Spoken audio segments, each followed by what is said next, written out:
나는 가치 없는 것에 가치를 두지 않을 것이다. 가르침에 있어서 때로는 특히 이론적이면서 학생이 이미 배운 것과 아주 동떨어진 것처럼 보이는 것을 다룬 이후에는 그를 다시 실용적인 관심사로 되돌리는 것이 유익하다. 오늘 우리는 이것을 할 것이다. 우리는 고상한 세상을 포괄하는 아이디어를 다루기보다는 그대에게 유익한 것들을 숙고할 것이다. 그대는 삶에서 너무 많은 것을 요청하기보다는 너무 적게 요청한다. 몸의 관심사, 사야 할 것들, 그리고 사회가 가치 있게 여기는 명성에 마음이 이끌리도록 할 때 그대가 요청하는 것은 슬픔이지 행복이 아니다. 이 수업은 그대가 가진 하찮은 것들마저 빼앗으려 하지 않는다. 또한 세상이 포함하고 있는 만족을 이상적인 아이디어로 대체하려 하고도 하지 않는다. 이 세상에는 만족이 없다. 오늘 우리는 그대가 원한다고 생각하는 모든 것을 테스트할 진정할 기준들을 열거한다. 이 건전한 요구 조건들을 만족시키지 못하는 한 그것들을 전혀 바랄 가치가 없으니 기껏해야 더 많은 것을 주는 것을 대체할 뿐이기 때문이다. 그대는 선택할 수 있는 대안들을 만들 수 없듯이 선택을 지배하는 법들도 만들 수 없다. 그대는 선택할 수 있으며 또 선택해야만 한다. 그러나 선택할 때 그대가 가동시키는 법들과 그대가 선택하는 대안들을 아는 것이 현명하다. 대안들이 아무리 많아 보여도 오로지 둘뿐임을 우리는 이미 강조하였다. 범위는 정해져 있으며 바꿀 수 없다.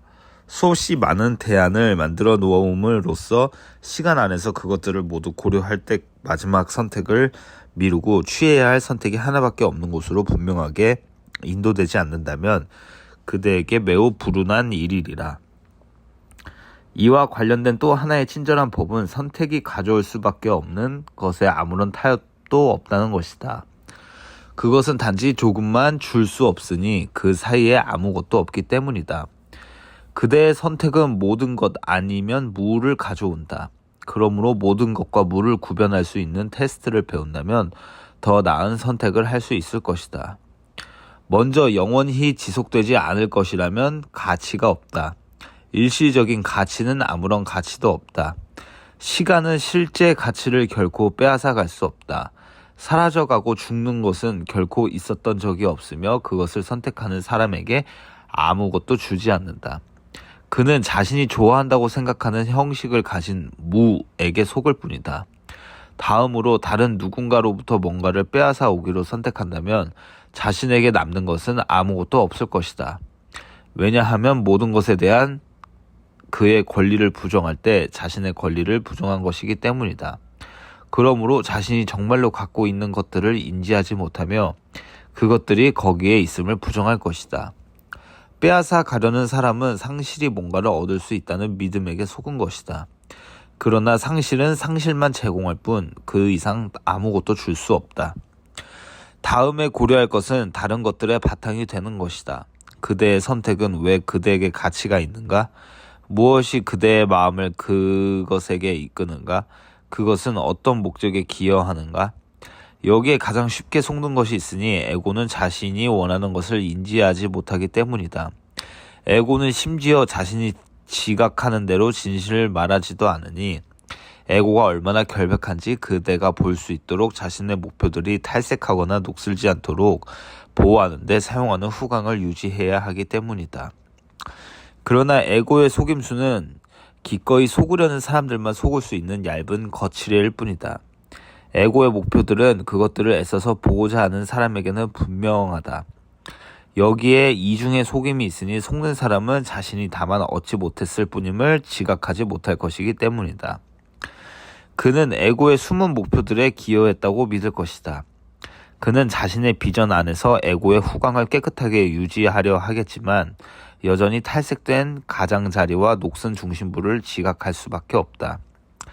아무 효과도 없는 자신의 잘못들이 그에게는 죄로 보이니 탈색을 자신의 것으로, 녹슨 것을 자신의 깊은 내면에 있는 무가치함의 표시로 보기 때문이다.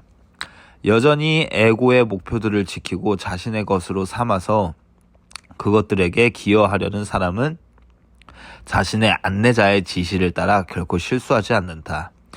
이 안내는 죄를 다만 잘못일 뿐이라고 믿는 것은 오류라고 가르치니 그렇다면 누가 그의 죄 때문에 고통을 당하겠는가라고 묻기 때문이다. 따라서 우리는 매우 믿기 어려운 선택의 기준을 논해야 하니 겹겹의 가리개들이 그것의 명백함을 가리고 있기 때문이다. 자신의 선택에 대해 일말의 죄책감이라도 느낀다면 그대는 에고의 목표들로 하여금 진정한 대안들 사이를 비집고 들어오도록 허락한 것이며 따라서 대안은 단지 둘뿐임을 인지하지 못한다. 그대가 선택했다고 생각하는 대안은 실제로는 무이지만 그렇기에는 두렵고 너무 위험하다고 생각된다. 모든 것은 가치가 있거나 가치가 없으며 추구할 만하거나 전혀 그렇지 않으며 전적으로 바람직하거나 얻으려고 조금이라고 노력할 만한 가치도 없다. 단지 이 때문에 선택은 쉽다. 복잡성은 오로지 어떤 결정도 어려울 수 없다는 매우 단순한 사실을 감추는 연막일 뿐이다. 이것을 배우는 것이 그대에게 어떤 유익이 있는가? 단지 그대의 선택을 쉽게 그리고 고통 없게 만들어주는 것보다 훨씬 더 유익하다. 빈손과 열린 마음으로 아무것도 없이 모든 것을 찾아서 그들 자신의 것이라고 주장하는 사람들이 도달할 수 있는 곳은 하늘이다. 우리는 자기 키만을 내려놓고 진정으로 가치 있는 것과 실제인 것만을 가치 있게 여기겠다는 용의를 가지고 오늘 이 상태에 도달하려 시도할 것이다. 2번의 확장된 15분의 연습 시간을 이렇게 시작할 것이다. 나는 가치 없는 것에 가치를 두지 않을 것이며 오로지 가치 있는 것만을 구할 것이다. 오로지 가치 있는 것만을 찾고자 열망하기 때문이다. 그런 다음 아무 장애 없이 하늘의 문에 도달하는 모든 사람을 기다리고 있는 것을 받아라. 그가 올 때 하늘의 문이 활짝 열린다. 그대 자신이 다시 불필요한 짐을 모으거나 혹은 어려운 결정에 직면하고 있다고 믿기 시작하면 빨리 다음에 단순한 생각으로 대처하라. 나는 가치 없는 것에 내 가치를 두지 않을 것이다. 가치 있는 것은 내게 속하기 때문이다. Jesus Commentary. 물질주의 문화에서 자라난 이들에게 오늘의 아이디어는 아주 어렵다. 그대는 몸을 아주 중요하게 여기도록 세뇌되었다. 몸을 과대평가하든가 아니면 몸을 증오한다. 이 둘은 동전의 양면과 같다. 그들은 또한 물질에 초점을 두고 있으며 모든 시간을 물질적 소유에 사용하도록 유혹을 받고 훈련을 받았다. 물질적 소유에 가장 건강하지 못한 사례가 바로 억만장자들이다. 그들은 필요 이상으로 과다하게 가지고 있으면서도 계속해서 다른 사람들로부터 빼앗는다. 그들이 사용하는 방법이야 어떠하든 그들은 이제는 필요하지 않다. 그렇지만 가진 것을 준다면 사실은 오히려 얻게 될 것인데 잃을 것이라고 느낀다. 다른 사례는 비축하는 자들이다. 영적인 의미에서 북미에 사는 많은 이들은 비축자들이다. 집에는 특별히 좋아하지도 않는 예술품으로 가득하고 찬장에는 오래된 그릇들이 자리를 차지하고 있다. 거의 입지 않는 옷들이 옷장을 채우고 있음에도 끊임없이 새 옷들을 산다. 또한 신발, 자동차 등 필요 이상으로 소유하고 있다. 오늘의 레슨을 끝낸 후 자신의 집에 있는 물품들을 살펴보기를 바란다. 자신의 권능, 영향력, 성공 등을 과시하기 위해 얼마나 물질이나 몸에 투자하고 있는가? 혹시 필요 이상으로 과다하게 갖고 있지는 않는가? 집 안을 돌아보기만 해도 거의 사용하지 않거나 보지도 않는 것들로 가득함을 즉각 알 수 있을 것이다. 그렇다면 그대는 이미 물질주의를 받아들이도록 훈련이 된 것이다. 진정으로 의식을 확장하고자 한다면 육체적, 물질적 세상으로부터 초점을 돌려야 한다. 그 세상은 엔트로피와 죽음의 세상이다. 당연히 몸은 언젠간 죽게 될 것이다.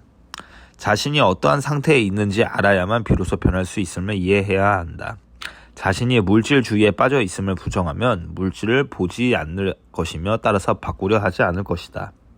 집에 있는 것, 옥장과 찬장에 있는 것 등을 살펴보고 자신이 얼마나 많은 것을 소유하고 있는지 보면서 깨달을 수 있을 것이다. 아, 바로 내가 여기에 초점을 두고 있는 것이로구나. 내가 행복하지 않은 이유는 물질적인 것에서 행복을 구했기 때문이며 계속 그것들을 사더라도 나를 만족시킬 수 없음이 분명하구나. 소비를 아예 멈추라는 것은 아니다. 다만 자신이 어디에 초점을 두고 있는지도 알아차리라는 것이다. 자신이 두는 초점에 따라 행복이 결정될 것이다. 초점의 방향은 무엇이 성장하고 발전될 것인지를 결정할 것이다.